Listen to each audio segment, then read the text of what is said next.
Oh no. Oh, don't do it. Yeah. Yeah. You hit him up like, yeah. Yeah. Even went there like this. They even went there like, yeah. Even went there like, Did all that, but it got me nowhere. So let me share this to you. Let me share this with you. All right? My brother, 14 years old. His name is Mr. Davis. I'm just going to call him Mr. Davis. Check this out. Mr. Davis admit he was a swagging thug by the age of 14 as he roamed and dealt drugs with a South Side gang. He also described a childhood of emotional. What is emotional? Your feelings. Emotional. That means somebody was playing with his emotions. How many of you all in approaching a young lady, trying to get next to her, all right? You tell her how much you love her, and all of a sudden she drop. All right? After that, guess what? Get out of my face, girl. You ain't this, girl. You better step off. That's right. You stupid. So guess what? She go off and she start crying. Matter of fact, holy smoke. The young lady came to me the other day at the nearby school, crying. The whole time I was in the classroom, she was looking like this. And she wanted a shining star. So I said, what's wrong? Nothing. What? Come on, you can talk to me. And all of a sudden she broke down and she said, Mr. D, there's a boy I like. And he playing with my feelings. That's emotions. That's emotions. But it don't always come from a relationship. Emotions. Your mother, how many times has your mother got on your nerves? Because of something she said, and you couldn't believe she said that to you. Anybody been there? All right? Thank you, brother, for being real. I've been there. That's emotions. That's messing with your emotions. Especially when you throw what in there? L-O-V-E. Feel me? All right, here we go. And physical abuse. What is physical abuse? That's what this. All right? That's a product of what I went through. That physical abuse, getting beat down.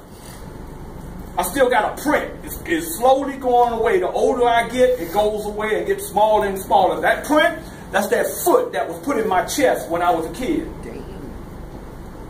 Physical abuse. Alright? That's some of that physical abuse right there that was put on me. That physical abuse that sits right there. That physical abuse that I got in the back of my scalp. Put on me by who? My biological dad. That's physical abuse. Alright? So watch this. Watch this. Alright? A mother, his mother. How many of y'all love your mother? How many of you love your mother? Feel me? Alright? Watch this. Alright? Fixated, that means she lives her life almost on what? Crack. She's a crack addict. She's a crack addict. Alright? And an absent father. Question, how many of you all got your father in the house with you? Don't be ashamed, bro. One? Just one of you? Two? Thank you. Alright? Huh? You don't deal with it. Okay, well how many, wait a minute, I'm talking about live. Now, how many of you all got your father in your life? Father in your life. You see him every day. You talk to him every day. Alright? One. How many of you all don't even know your dad? Be real with it. How many of you don't know your father? You know your father? Alright? Why you ain't asking me, man? But y'all don't have a connection. Alright, cool. Alright? How about you? You know your father? Yes or no? Yeah.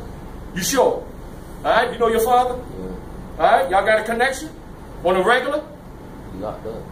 Alright, well guess what? I text my son this morning. I'm the father. I text my son this morning. You know what I told him in that text? I said, my #1 son, thank you for being an MF. Oh, snap. You call your son an MF? That's right, I call my son an MF. Well, wait a minute, Mr. D. Break that MF down. Motivational focus. Oh. Yeah, watch your mouth. That's what I'm talking about. I messed him up. I know I messed him up. What are you talking about? He called me a what? And I know until he read the whole thing. Motivational focus. And then I concluded, thank you for being my stimulus package.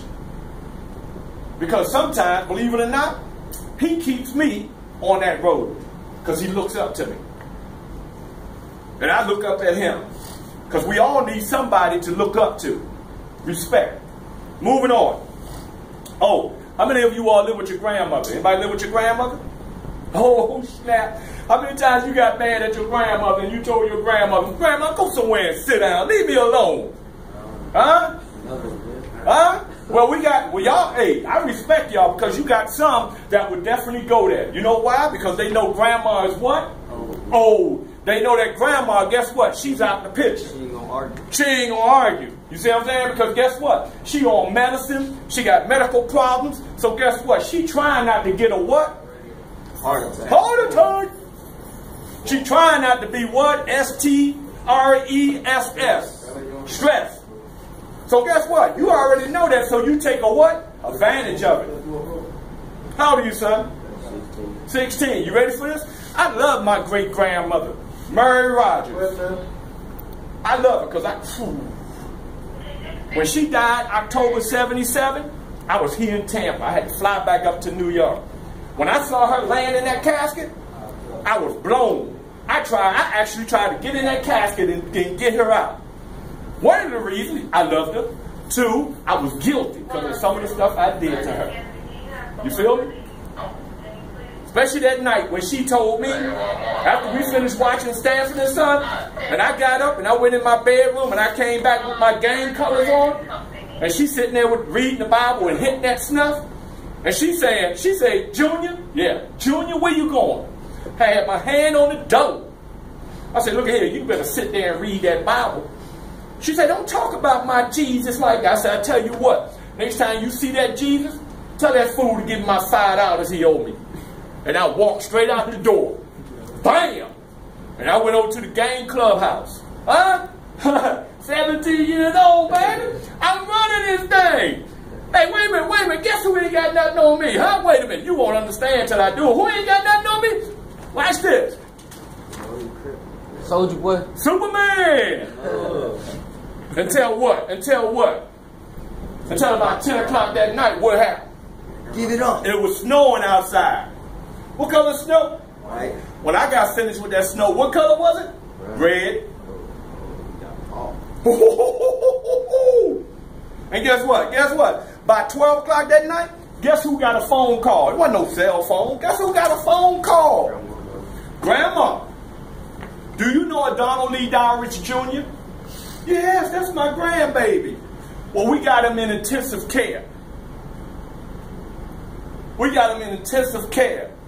And he's getting ready to go into a what? COMA. I was in that bad boy for 2 weeks. I said right there. I still got it right there. No, it wasn't a gunshot. It was a stab wound. But guess what? I remember running down 3rd Avenue. I can see it right now. All of a sudden, what come past me? What was that? That was a bullet. All that thing needed to do was to shift over a little bit. I'd probably be standing over here talking to y'all with a half a head. Because half of my head then got shot off. Moving on. Alright? From the age of 6 or 7. Now I know when y'all was 6 or 7, y'all were good little boys, wasn't you? Y'all were good little boys. Alright, here we go. This brother here, he often had to buy his own food. How many of y'all buy your own food? Have to buy your own food because you ain't got no food at the house. That's what I'm talking about. Or go hungry. How many of y'all ever been hungry? Tell the truth. Alright? I've been hungry too. As a matter of fact, anybody ever heard of 125th Street and Lenox Avenue? That's in Harlem, New York. At 13 years old when I ran away, you ready for this? Hungry as I don't know what. On that corner there was a garbage can. You know the rest of the story. I was digging. And people walking by, one looking at me and whatnot. I know they were saying, what that little boy doing digging in the garbage can? Because I was what? Shoo. And I collect cans. He used to collect cans. Alright? Pump gas for tips. And I know nobody in there ain't guilty of this. Shoplifting. Yeah. I was the biggest one. I was the biggest one. Shoplifting.